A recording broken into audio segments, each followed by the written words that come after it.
بسم اللہ الرحمن الرحیم۔ دیکھتی آنکھوں اور سنتے کانوں کو محمود مان کا آداب۔ عزیز طلباء، اپنی اس ویڈیو میں ہم 12ویں جماعت کے لیے اردو کی درسی کتاب کا سبق نمبر 12 یعنی خواجہ الطاف حسین حالی کی نظم محنت کی برکات کا بند نمبر 2 پڑھیں گے۔ بنا وقت ضائع کیے بند نمبر 2 کی ریڈنگ شروع کرتے ہیں۔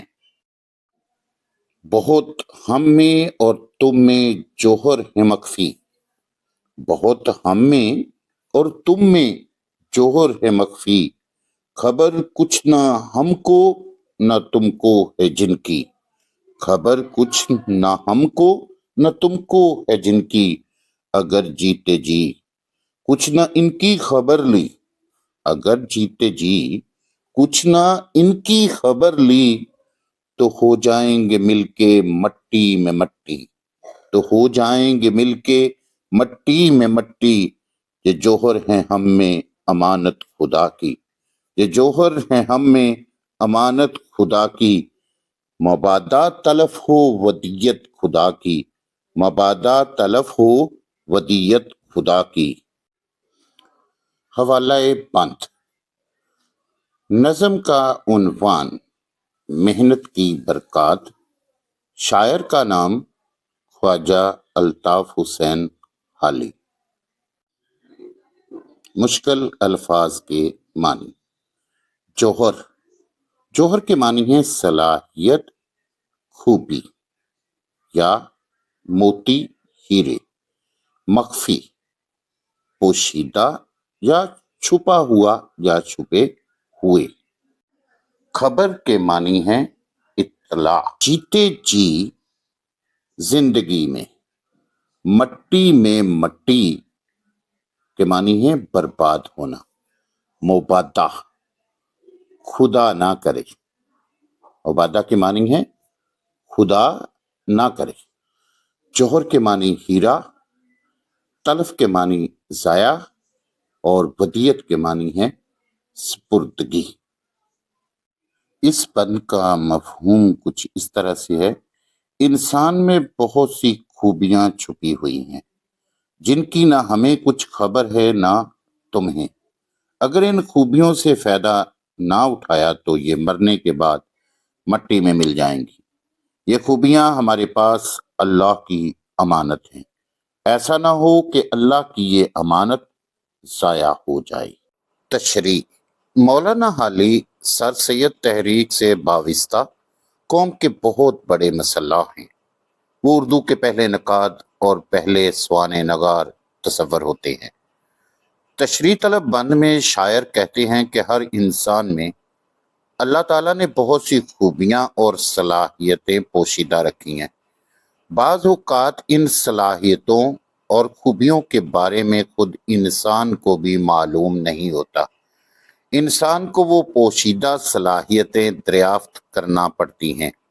اگر انسان صلاحیتوں کو دریافت کر کے ان سے صحیح معنوں میں کام نہ لے تو وہ ضائع ہو جاتی ہیں۔ چنانچہ شاعر کہتا ہے کہ ہمارے اور تمہارے اندر بہت سی صلاحیتیں اور قابلیتیں خدا نے مخفی رکھی ہیں جن کی خود ہمیں بھی خبر نہیں ہے۔ ہمیں چاہیے کہ ہم اپنی ان صلاحیتوں اور قابلیتوں کو دریافت کریں اور ان سے بھرپور کام لیں۔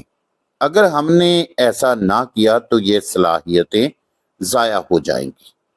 خدا نے ہمیں یہ خوبیاں اور صلاحیتیں بطور امانت سونپی ہیں تاکہ ہم ان سے کام لے کر اپنی زندگی سنواریں اور اپنے ارد گرد لوگوں کی زندگی سنواریں، خود بھی نفع اٹھائیں اور دنیا کو بھی نفع پہنچائیں۔ چنانچہ ہمیں اس امانت کو دیانتداری کے ساتھ ادا کرنا چاہیے۔ کہیں ایسا نہ ہو کہ ہم سے خدا کی یہ امانتیں ضائع ہو جائیں۔ امانت کے بارے میں روز قیامت پوچھا جائے گا۔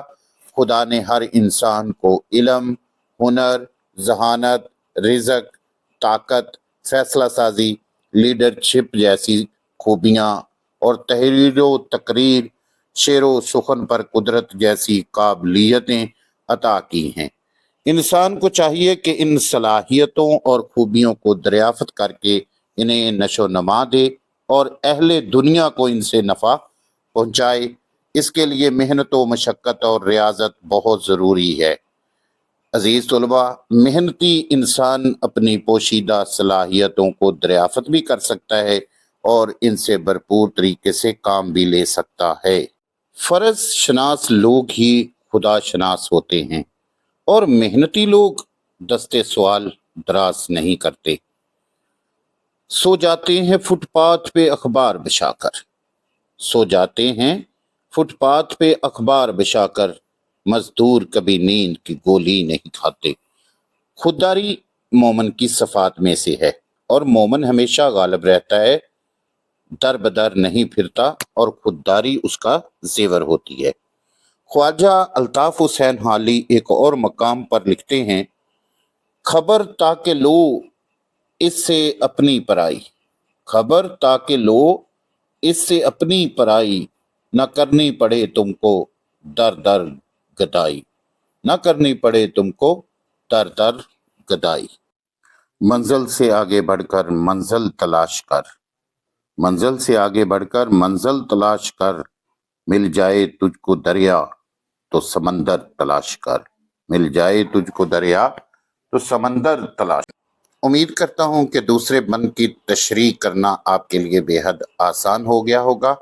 اپنی رائے کا اظہار کمنٹس میں ضرور کیا کیجیے، اور اچھی بات دوسروں تک پہنچانا صدقہ جاریہ ہے۔ اپنے کلاس فیلوز کے ساتھ اور اپنے دوستوں کے ساتھ اس ویڈیو کو ضرور شیئر کیا کیجیے۔ اب اجازت چاہوں گا۔ اللہ حامی و ناصر۔